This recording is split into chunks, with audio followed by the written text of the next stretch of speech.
हर हर महादेव। मैं प्रियंका सिंह स्वागत करती हूँ अपने चैनल में और बहुत ही प्यारा सा एक होली स्पेशल भोले बाबा का गीत लेकर आई हूँ। आप लोग सुनिएगा, अच्छे लगे वीडियो को दोस्तों शेयर कीजिएगा। दोस्तों हर हर महादेव।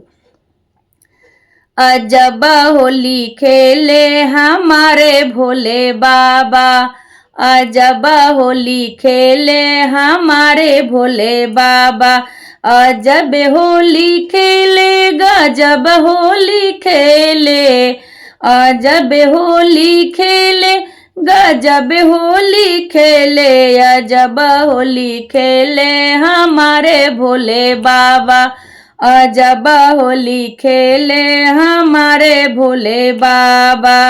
रंग गुलाल से हमें सब खेले, रंग गुलाल से हम सब खेले, भस्मी से होली खेले हमारे भोले बाबा, भस्मी से होली खेले हमारे भोले बाबा, अजब होली खेले हमारे भोले बाबा, अजब होली खेले हमारे भोले बाबा।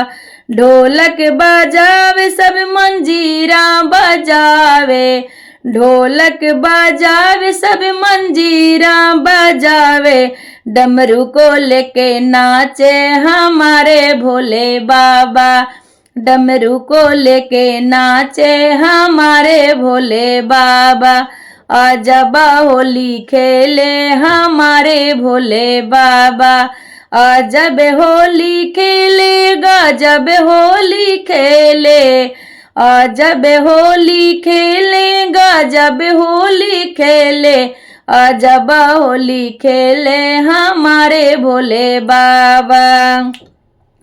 कोई खावे लाडू हो कोई खावे पेड़ा, कोई खावे लाडू हो कोई खावे पेड़ा, धतूरा खा के नाचे हमारे भोले बाबा, धतूरा खा के नाचे हमारे भोले बाबा, अजब होली खेले हमारे भोले बाबा, अजब होली खेले हमारे भोले बाबा।